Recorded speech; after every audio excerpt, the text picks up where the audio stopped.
RDC va bel et bien organiser sa première CAN du 27 novembre au 7 décembre. Nous avons déjà passé la première étape qui était la remise du drapeau officiel de la CAP en Égypte. La deuxième étape qui était celle du tirage au sort. Maintenant, nous passerons à la troisième étape concernant la compétition. Il est important qu'on puisse communiquer pour que les uns et les autres sachent à quel niveau nous sommes.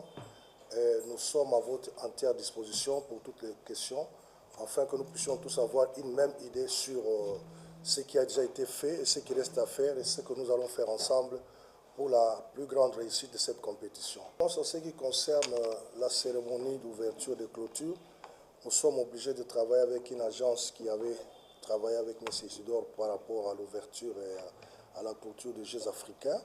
Nous avons déjà été sur place, comme la Confédération nous a demandé à ce que la cérémonie ne soit pas trop longue, qu'elle prendrait tout au plus 45 minutes.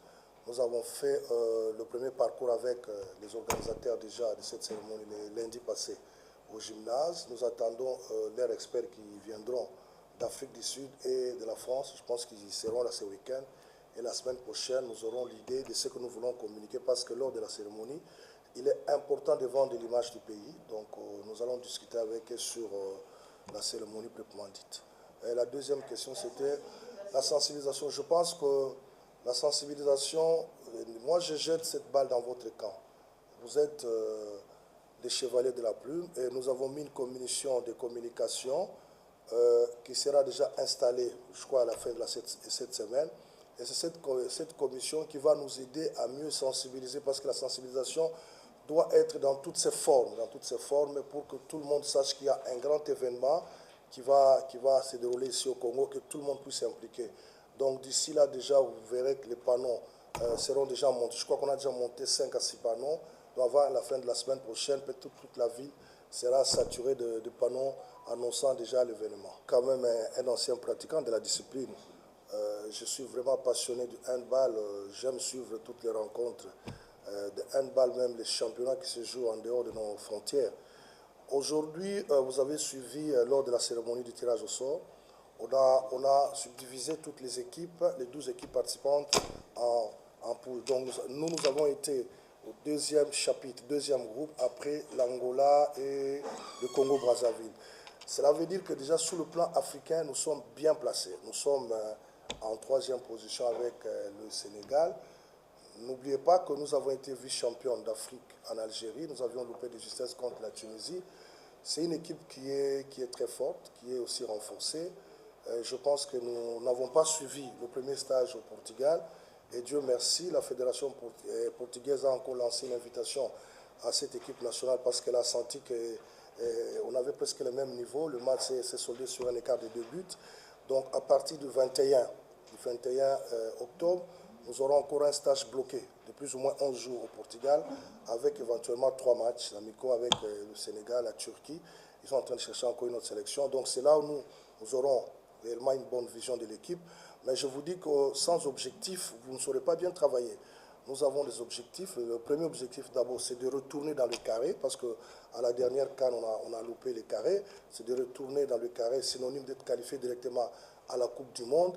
Et nous nous disons qu'avec tout ce que nous sommes en train de faire, avec l'engouement des supporters ici, pourquoi pas aller arracher la coupe. Concernant l'entraîneur Francis, il n'a jamais été le sélectionneur numéro 1 du côté des filles.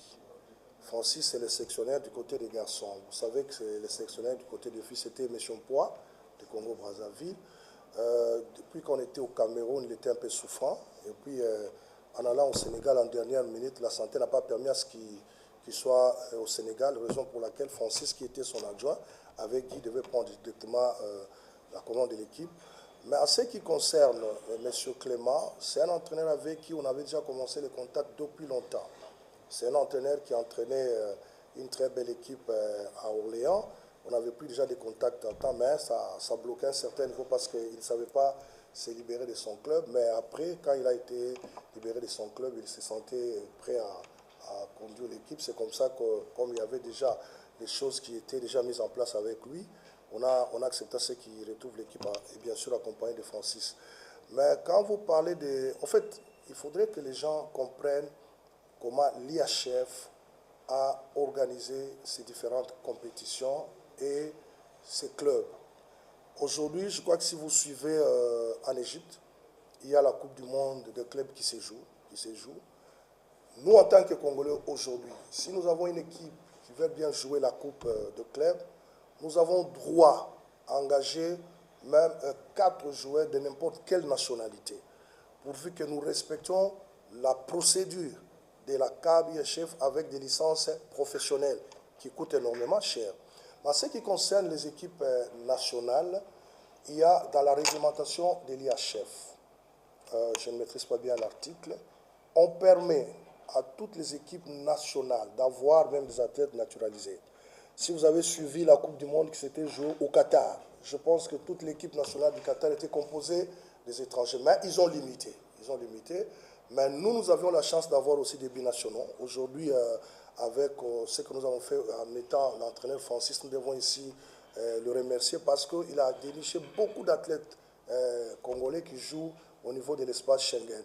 Si vous suivez notre équipe nationale junior dames, nous en avions 14 Congolaises qui jouent en France.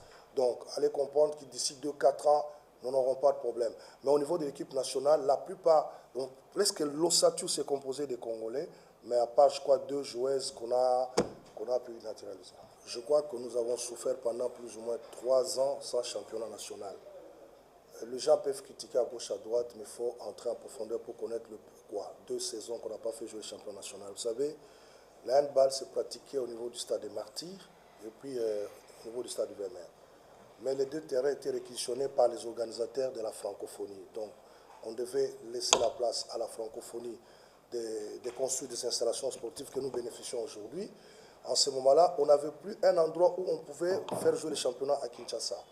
Il fallait attendre, Dieu merci, le sacrifice paye toujours. Aujourd'hui, nous voyons les championnats qui se jouent dans de très bonnes conditions. Et nos athlètes peuvent aller maintenant jouer à l'extérieur sans complexe. Ce qui a fait que pendant 2 saisons, on n'a pas pu organiser.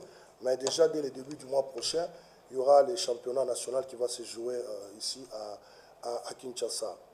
Par rapport à l'accompagnement du gouvernement, je tiens d'abord à remercier le chef de l'État parce qu'il a instauré depuis un certain temps une très bonne politique encourageant le sport congolais à aller de l'avant. La preuve, vous le voyez, nous l'avons suivi lors des Jeux de la francophonie. Il était presque dans toutes les disciplines. Ça prouve à suffisance qu'il devait lui-même palper du doigt ce qu'il a apporté du nouveau au sport congolais dans les domaines des installations sportives.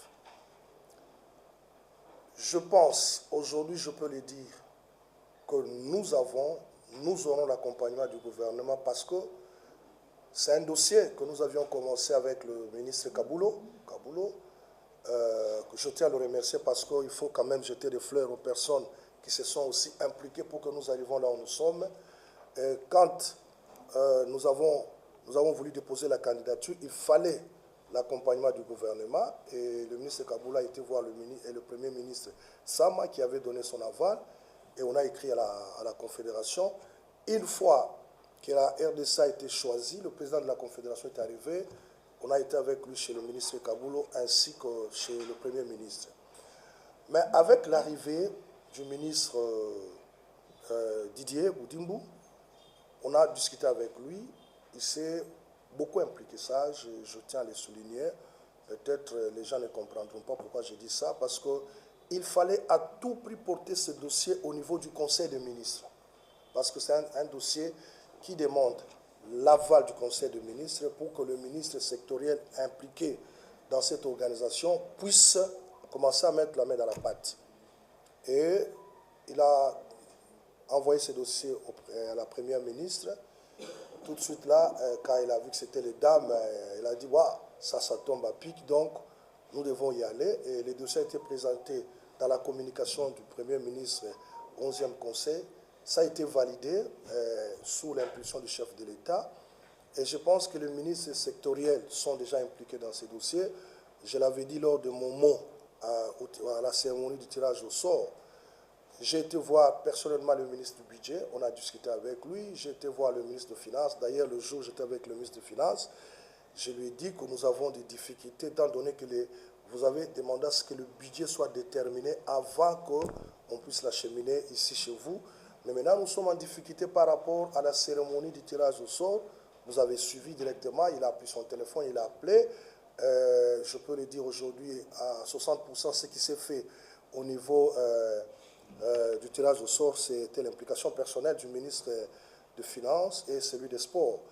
À l'heure où je vous parle, je pense que nous avançons parce que nous avons terminé le premier travail qui a été demandé au niveau du ministère du budget. On l'a terminé avant que le ministre prenne son avion depuis vendredi. Au niveau du ministère des Finances, on a travaillé le lundi d'arrache-pied, on a terminé. Maintenant, on attend la réunion de 3 ministres qui va se faire incessamment. Et c'est au cours de cette réunion, ça va être décidé de commencer à engager les dépenses. Mais on n'est pas inquiet, on a quand même un gouvernement responsable. D'ailleurs, la première ministre devait être avec nous à la cérémonie d'ouverture. Elle s'est excusée en dernière minute parce qu'elle était à Matadi. Donc, vous n'avez pas à vous inquiéter. Je pense que par le simple fait que le Conseil des ministres a validé la CAN, donc les restes vont se suivre. Parce que tous les protocoles que vous avez vus là sont des athlètes. Donc, on ne peut pas organiser la CAN d'handball ici sans l'implication à tous les niveaux de pratiquants de la balle aux 7 mètres. Donc, de ce côté-là, nous tenons notre parole et je pense que même dans ce qui va suivre dans l'organisation, on va impliquer nos athlètes. La preuve, c'est que nous avons voulu organiser notre championnat à la veille de la CAN pour permettre à ce qui est de l'émulation dans le chef de tous les pratiquants d'handball. On va se rencontrer. La seule difficulté que nous avons aujourd'hui, on les laisse d'abord terminer le play-off, ils terminent le championnat, on termine le championnat national. En tout cas, l'implication de tous nos athlètes, parce qu'ils auront un rôle capital à jouer. Pourquoi pas être des guides à gauche, à droite, parce que nous avons l'expérience des différentes compétitions là où nous allons. Nous saurons là où les placer. En tout cas, de ce côté-là, ne vous inquiétez pas. Aujourd'hui, confirmer que nous avons déjà un sponsor, non. Nous avons donné la responsabilité à l'agence LG qui travaille avec un certain nombre de partenaires, mais ils ne se sont pas encore mis d'accord sur la faisabilité. Je crois que c'est le lundi 8, si je m'abuse, le lundi 7. Le lundi 7, que nous serons en contact avec tous les différents partenaires qui ont sollicité de nous accompagner. Et c'est à l'issue de cette réunion que nous allons fixer, oui ou non, s'ils vont nous accompagner. Parce qu'il y a une dizaine de partenaires qui ont sollicité, mais il faudrait quand même voir ce que... Parce que mettre la pub sur le maillot, ça demande aussi un certain sacrifice, parce que les athlètes qui mouillent le maillot là doivent avoir quelque chose par rapport à cette publicité-là. Donc, c'est tous ces aspects que nous, au niveau de la fédération, nous nous sommes dit d'abord, l'acteur doit être bénéficiaire. L'acteur doit être bénéficiaire, c'est comme ça pour nous, quelles que soient les discussions qui seront faites, il faudrait que l'intérêt soit d'abord l'athlète. Si nous trouvons que l'intérêt, c'est l'athlète, on va s'engager. Mais si ce n'est pas l'athlète, on ne va pas s'engager. Il y a eu des propositions dans ce sens-là, mais nous attendons les comités de pilotage, hein, parce que le ministre du Tourisme sera dans le comité de pilotage. Si tout va bien, le décret sera signé au plus tard samedi. Mais c'est important, mais il y a des dispositifs tels que, vous savez, on ne doit pas se voiler la face. Si aujourd'hui nous organisons la CAN, c'est parce que le comité exécutif a fait aussi des investigations, parce qu'il y a des mauvaises informations qui avaient été propagées partout en disant qu'il y avait une épidémie qui empêchera ce que la CAN puisse se jouer. Alors, au niveau de la CAB, ils ont pris certaines dispositions. Je crois qu'ils ont parlé avec le médecin. Il sera difficile que les athlètes quittent leurs hôtels pour se promener. Donc, on mettra des mesures sécuritaires telles que les athlètes quitteront leurs hôtels, ils vont au gymnase, ils jouent et puis ils rentrent à l'hôtel. Et ils sont en train de tenter la même mesure à partir de dimanche au Maroc où se joue la compétition de club. Parce qu'ils se disent que si on parle de la RDC, c'est presque toute l'Afrique. Donc, de ce côté-là, même tout ce qu'on avait projeté pour faire comme des stands, on est obligé de tout abandonner. D'abord, par la retransmission, je tiens à vous rassurer que ça sera ainsi. On a déjà été avec le ministre de la Communication, Patrick Mouyaya. On en avait déjà discuté avant qu'il puisse aller en Chine. Donc de ce côté-là, il n'y a pas de problème. Il y a même des instructions au niveau du gouvernement par rapport à la retransmission de toutes les rencontres sportives. C'est à l'issue de cette décision qu'on a essayé de travailler avec les directeurs sportifs de la CAF pour l'élaboration du calendrier afin que les créneaux soient bien respectés pour que les informations, surtout au niveau de la RTNC, se fassent sans problème. De ce côté-là, vous n'avez pas à vous inquiéter. Parlant de la première ministre, je pense qu'elle tient à cette compétition. Ça, je vous l'ai dit. On a été à l'ouverture du marathon. Je crois qu'elle m'a même soufflé dans l'oreille devant le ministre des Sports. Elle a dit, Amos, nous tenons à cette compétition. Et d'ailleurs, incessamment, je peux vous recevoir avec le ministre des Sports pour qu'on puisse voir le contour de cette question. De ce côté, il n'y a pas de problème. Vous avez parlé de l'équipe nationale. Vous savez que les filles sont en pleine compétition. Les filles sont en pleine compétition. Là, c'est déjà l'hiver qui commence dans pratiquement 2 semaines. Pour leur permettre d'être performants dans leur club, on ne peut pas directement les amener ici où il fait très chaud. C'est comme ça, on a préféré d'abord les laisser s'adapter, jouer des rencontres selon leur climat. On a fait Portugal pour la première fois, on fera Portugal pour la deuxième fois. Ce sont des stages de 10 jours. Mais à partir du 15 novembre, le 14 au soir, toute la délégation sera ici. Elle va prendre plus ou moins 13 jours de préparation ici et pour s'acclimater. Aujourd'hui, il y a aussi un problème d'adversaires qui se valent. Parce qu'aujourd'hui, si cette équipe vient s'entraîner ici, elle va bien s'entraîner, mais il n'y aura pas de rencontres pour évaluer les niveaux. C'est comme ça que nous avons souhaité jouer avec les équipes qui sont largement supérieures à nous. Ça sera mieux d'évaluer notre niveau de performance. Là, on était dans une discussion, on allait partir, la fédération algérienne nous a invités, mais j'ai beaucoup aimé la réaction des athlètes parce que nous discutons en conférence avec les athlètes et m'ont dit, président, aujourd'hui sur le plan africain, nous sommes quand même supérieurs à l'Algérie. Si nous allons en Algérie, nous n'allons pas tellement bénéficier. Mais si par contre nous retournons là où nous avons perdu par 2 buts, nous allons voir, après un moment de préparation, parce que ça sera un tournoi à 4 équipes, nous allons réellement évaluer le niveau technique de notre équipe. On a voulu aller en Égypte, mais vous savez, avec tout ce qui s'était passé, ça crée un peu de problème. Mais je pense que c'est les derniers, parce que les 2 stages permettront à ce que les entraîneurs puissent faire une bonne sélection des filles qui sont dans l'espace Schengen. Eh bien, quand ils vont arriver ici, maintenant, on va prendre celles qui sont ici, ils vont travailler pendant 15 jours pour avoir 18 à 20 joueuses. Au Capi, ce n'était pas pour la CAN. On avait voulu signer un partenariat avec la fédération, mais on ne s'était pas mis d'accord. C'est comme ça qu'on n'a pas pu signer le contrat. Vous parlez du comité d'organisation. Je vous dis que le comité d'organisation, ça fait plus de 2 mois. On avait déjà envoyé la liste au niveau de la Confédération. Parce que dans les us et coutumes de l'organisation des CAN, c'est la CAB qui valide la composition du comité d'organisation. Je pense que nous avons maintenant le retour. Vous voyez, c'est le logo de la CAB. Aujourd'hui, on a le retour du comité d'organisation parce qu'au niveau des superviseurs, nous devons avoir au niveau de notre pays le ministre qui doit être supervisé, le président du comité olympique, et il y a aussi les superviseurs venant de la CAB. C'est comme ça que la CAB a terminé le travail. Maintenant, on a dit c'est à la RDC de compléter. En ce moment-là, nous pouvons publier. Parce que c'est comme vous êtes des journalistes, vous maîtrisez bien. La coupe, ce n'est pas la coupe de la fédération, c'est la coupe de la confédération. Donc c'est la confédération qui met les dispositifs tels que comment organiser les choses.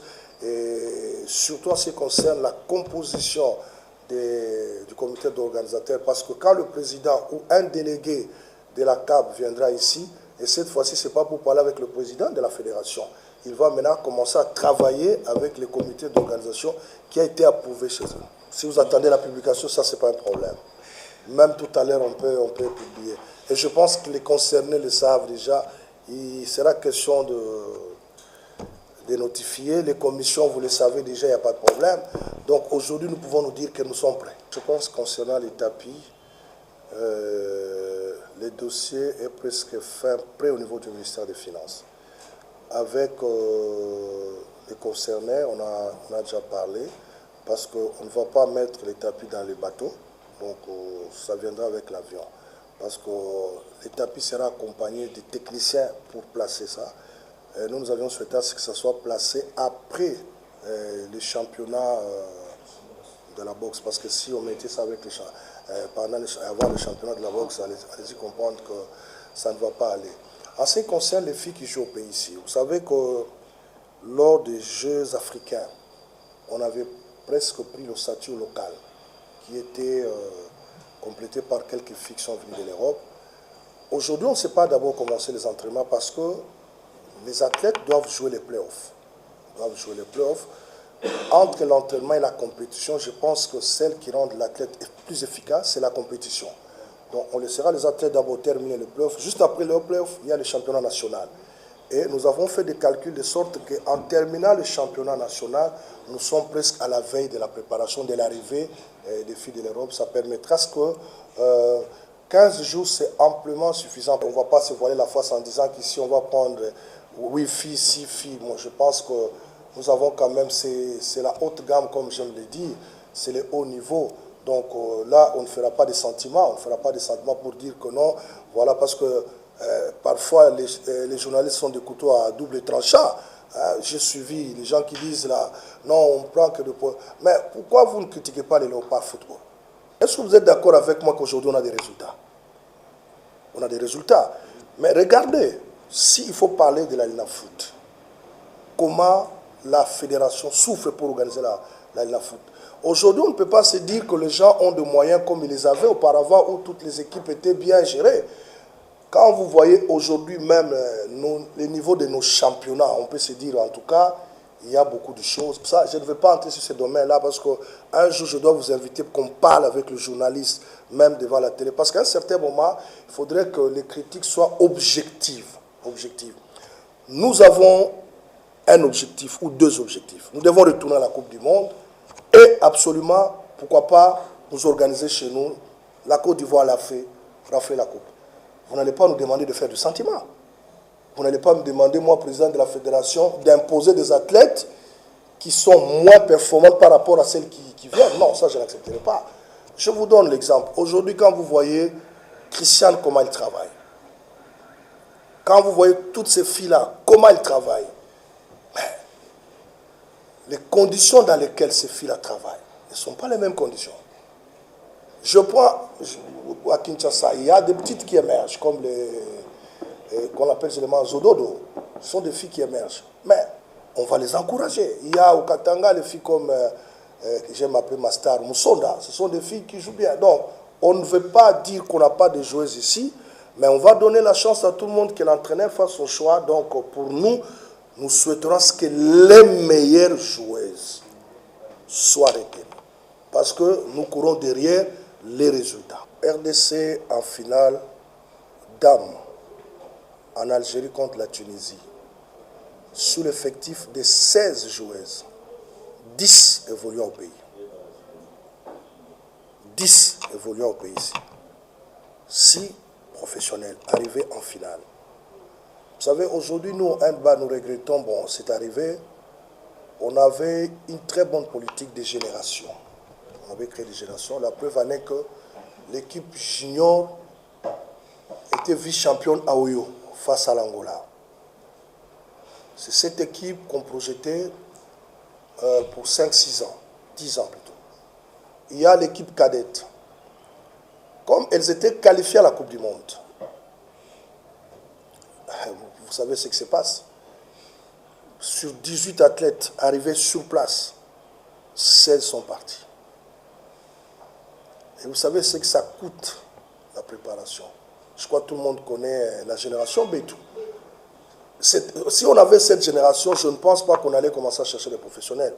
De toutes ces filles qui étaient parties en Europe, il n'y a que Mumbala qui jouait, qui venait même à l'équipe nationale, là, elle a arrêté. Alors, il faut reprendre encore du travail.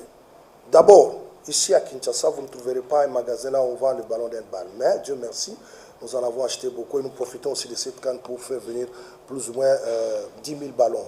parce que nous tenons à installer dans toutes les provinces cette pratique et surtout en commençant par les écoles. Je pense que c'est pas, bon, on ne parle pas d'une mauvaise politique, mais c'est peut-être une réalité de l'Afrique noire, si je peux le dire ainsi. Hein, de l'Afrique noire presque dans toutes les disciplines. Bon, nous espérons qu'avec une politique gouvernementale dans le cadre du développement des sports, ça pourra nous aider. Moi, à l'époque, quand j'étais ministre, j'avais fait de mon mieux quand j'avais vu le président de la République. Je lui ai dit, si vous ne soutenez pas la Linafoot, je pense qu'il n'y aura pas de championnat à Kinshasa. J'avais obtenu du chef de l'État au cours du Conseil des ministres. Je pense qu'on peut compter les rares championnats de la Linafoot. Mais aujourd'hui, même tous ces présidents que vous voyez là, ce sont des sacrifices pour faire voyager une équipe. Aujourd'hui, au Congo, la notion des sponsors n'existe pas. Parce qu'il faudrait que la politique soit bien définie.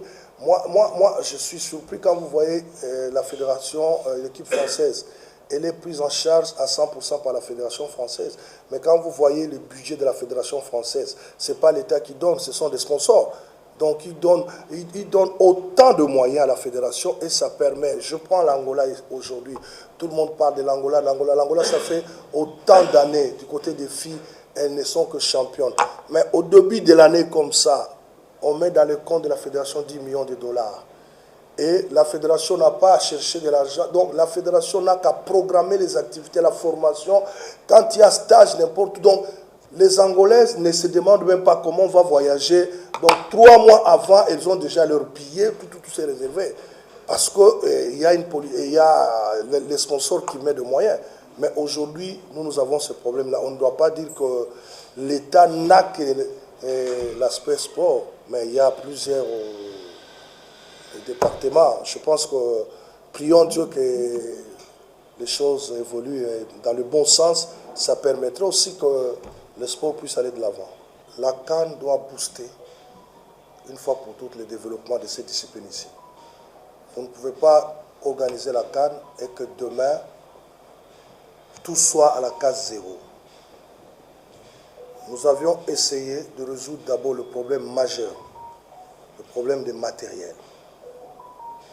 À un certain moment, même les équipes, ici à Kinshasa, vous trouverez plus de 40 équipes sans ballon. Sans ballon. Aujourd'hui, nous nous sommes dit, si déjà nous bénéficions de cette CAN de plus ou moins 10 000 ballons, parce que notre première vision, c'est le handball scolaire. Parce qu'avec le handball scolaire, on aura quand même, ça entre guillemets, des enfants qui vont nous aider dans la réflexion de ces disciplines. La deuxième des choses, c'est l'implantation de ces disciplines. Il y a des ligues que nous avions déjà installées, mais aujourd'hui qui ne travaillent pas par manque de matériel. C'est comme ça que nous disons, moi j'ai ramené 100 ballons pour l'handball scolaire. Donc là, je pense qu'après le stage, on va devoir amener 1000 ballons qu'on va d'abord donner aux entités existantes.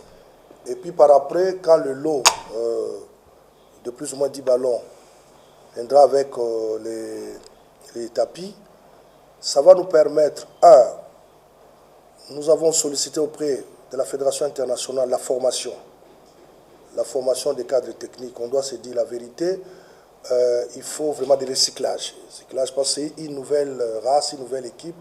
Donc il faudrait, en principe, on devait avoir déjà la formation, les séminaires de formation des entraîneurs lors de la CAN, mais on a pu ajourner ça avec la Confédération, le temps qu'on arrange le tout. On doit aussi former les arbitres, parce que jadis hier, on avait des arbitres qui ont fait la fierté de l'Afrique, même de la Coupe du Monde. Nous avons une paire féminine et une paire masculine. Donc, sans vous mentir, la CAN est un facteur qui va nous booster une fois pour toutes pour le développement de cette discipline. Et vous allez nous juger juste après la CAN pour voir ce que nous allons apporter à cette discipline. En principe, la CAN, d'après les dispositions de la CAB, ça doit se jouer sur les tapis. la CAN. Pas toutes les compétitions, mais ici, on a fait même une exception. On a fait même une exception. Non, non, ce n'est pas les tapis. Quand vous regardez, je peux vous donner même les images des... Ça sont les planchers. Donc là, mais c'est bien, mais ça ne permet pas tellement aux athlètes de faire tous les mouvements possibles. Et c'est comme ça, on nous a exigé sur les 2 gymnases, on doit avoir un gymnase avec tapis. Donc c'est là où doit se jouer en principe le match d'ouverture et la finale, parce qu'on va utiliser les 2 gymnases. Donc les autres matchs vont se jouer dans l'autre. D'ailleurs, là, comme je vous disais, la CAF vient de nous envoyer même le calendrier de tous les championnats. Donc il y a des matchs. Les matchs vont commencer à 14 h. Donc il y a les 2 gymnases, ça se joue simultanément. Donc la CAF est aussi en train de vendre l'image de la beauté de la compétition. Quand vous suivez même le match de Champions League, en tout cas en Europe, même au Maghreb, ça ne se joue que sur les tapis. Dans le staff technique, il y a 3 entraîneurs. Il y a un Clément, il y a 2 Francis, il y a 3 Guy qui est ici sur place. Donc qui travaille en étroite collaboration avec les sélectionneurs principaux et adjoints. Donc de ce côté-là, tranquillisez-vous. Et nous tous, nous allons suivre le play-off, nous tous, nous allons suivre la Coupe du Congo, et je pense qu'avant même la Coupe du Congo, l'un des entraîneurs sera déjà ici. Vous savez, nous avons signé avec la mairie d'Édreux, la mairie d'Édreux en France. Vous pouvez même avoir les partenariats là-bas. La preuve en est que l'entraîneur français, Francis, est aussi entraîneur là-bas. Mais le problème, vous savez, les partenariats, on doit bien les définir. Aujourd'hui, moi, je vous dis, j'ai peur d'amener des filles à aller s'entraîner en Europe. Il faut qu'on se dise des vérités. Nous avons été avec l'équipe nationale au Danemark, à la Coupe du Monde. Laetitia, on a été à la Coupe du Monde. On avait perdu combien d'athlètes? Seniors cette fois-ci. Donc je peux me dire que les 2 Coupes du Monde, le premier c'était au Danemark et puis en République tchèque. On a perdu quasiment une gardienne comme Kabamba, qui a fait de progrès sur le plan africain, qui est allé jouer à Abidjan, mais est arrivé au Danemark. Jusqu'aujourd'hui, moi, président de la fédération, je n'ai même pas ces traces. Non, maintenant, qu'est-ce qu'on fait? Nous pensons travailler avec l'Angola, c'est mieux, avec les Maghreb, pour les athlètes qui sont au pays ici, surtout pour les filles, parce que, je vous donne l'exemple, nous avons le stage au Portugal. Vous serez les premières personnes à nous condamner ici.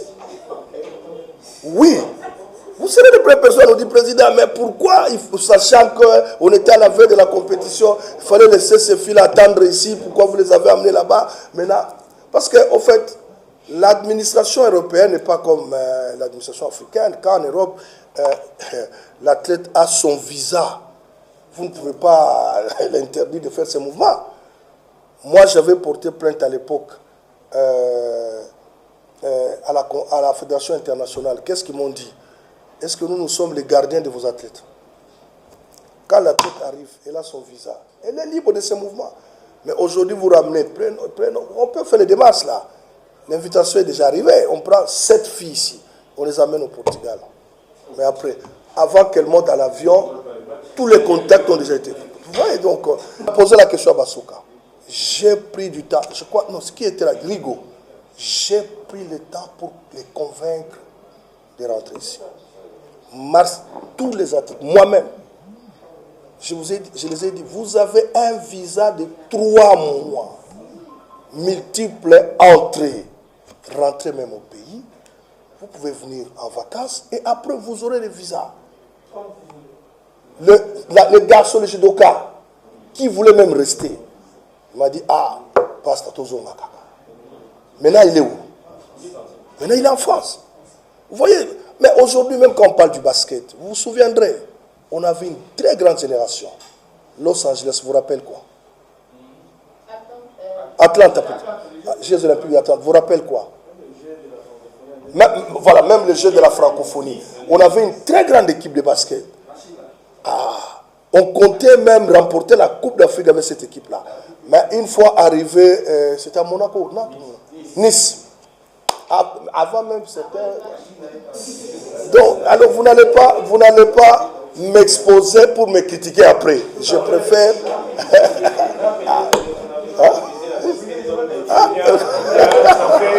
Moi, en tant que président de la fédération, je ne serai qu'un simple cordon. Il y aura l'équipe du comité qui va statuer sur tous les cas avec les différentes commissions. Mais on va quand même alléger la tâche pour que l'ambiance soit totale. Hein, l'ambiance, parce que d'abord, nous n'avons pas une si grande capacité, ça aussi. Mais on ne sait pas comment on va s'en sortir. Mais je pense qu'il n'y aura pas de problème. La première CAN de moi, c'est ça. Je deviens président de la fédération à 2 mois de la CAN. Je descends au Katanga pour superviser certaines rencontres. Je vois la fille, moi, qui n'était même pas sélectionnée. J'ai pris cette fille, je l'ai ramenée à Kinshasa. On est parti avec elle au Maroc. Elle a terminé le championnat sans but. Et toutes les filles se moquaient d'elle. J'ai dit à moi, c'est ça, tu seras la star de cette nation. Parce que je te vois déjà physiquement, tu as les aptitudes. En tout cas, moi, je te dis, et c'est comme ça qu'on a, il faut se dire, on s'est investi sur cette fille-là. Et aujourd'hui, même aller à Abidjan, poser à moi, c'est ça la question, elle ne voulait pas. J'avais insisté pour qu'elle aille jouer à Abidjan. On est en Angola, il y a l'entraîneur de Mérignac qui me voit, dit, président, est-ce que je peux prendre ta fille? J'ai dit, sans condition, tout de suite la prenez là. Donc, sans transfert, parce que on voyait l'étoile qu'elle avait, on se disait avec cette fille-là, on peut arriver loin. C'est une fille qu'on va beaucoup célébrer et je vous annonce qu'elle fera partie du staff technique après. On dit qu'elle sera dans le staff, ça sous-entend qu'elle doit faire la formation. Pourquoi ne pas voir, moi, c'est ça, 10 ans après entraîner de l'équipe nationale d'âme? Pourquoi pas? Elle mérite, elle a joué le haut niveau, elle a été meilleure arrière en France. J'ai été invité au Bercy, on a célébré ça, donc nous devons de la reconnaissance envers cette joueuse-là. Nalingi ya mbona pesa matondo na mokonzi ya mboka Fachi Béton, parce que lobi tozalaki lokola ban éthique na sport, surtout biso ba sport ya salle. Tozalaki ba compétition nyonso kende kobeta kaka libanda. Mais tango aye alobi ke dignité ya ba sportif congolais il faut emonana atongeli biso ba gymnase.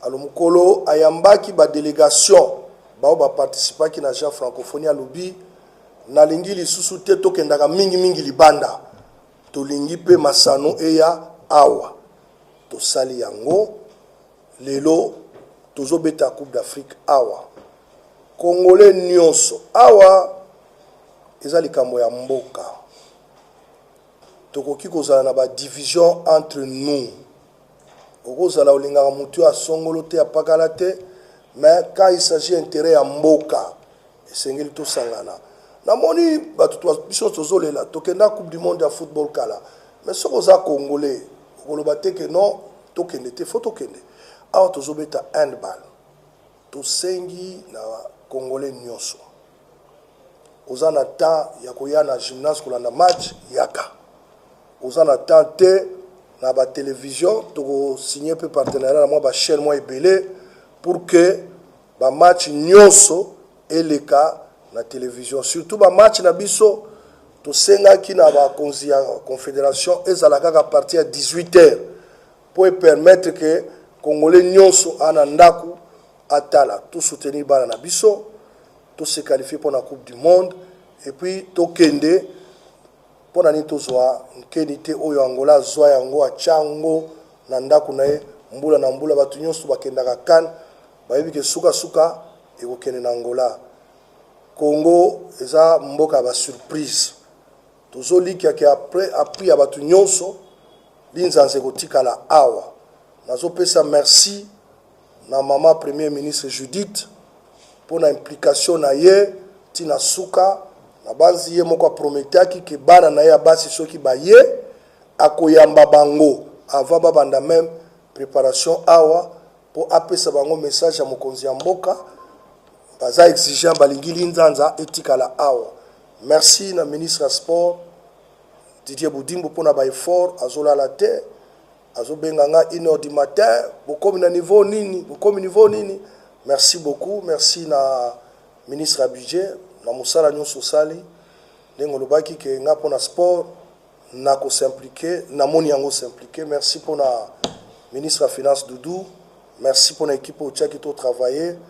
To liki que ma camion sur la malam, ba improvisation aux la terre parce que déjà au salami na tirage au sort na moni président ya confédération lobi nango abengi ngai to kutani azo seka lobi eloko sali batu ebele bakangi minoko bandimaki te ke RDC ko sala eloko aboye surtout bamboka mususu pona nini boke ko tia kana na RDC balobi na président tirage au sort de salamaki na Afrique du Sud parce que RDC ko sala eloko ndengo na tenzoka bayibite ke RDC sala eloko makasi ndenge to bandi boye na banzi to sito pensi déjà niveau de francophonie niveau eko kitali susute il faut mata pour lobby basket à organiser lobby volley à organiser lobby doka to organiser déjà na boxe lobby kuna surtout to na posa kan pour mukolo kaf a kopesa RDC kan na sira ko ba kenda kan RDC pour ko mona ke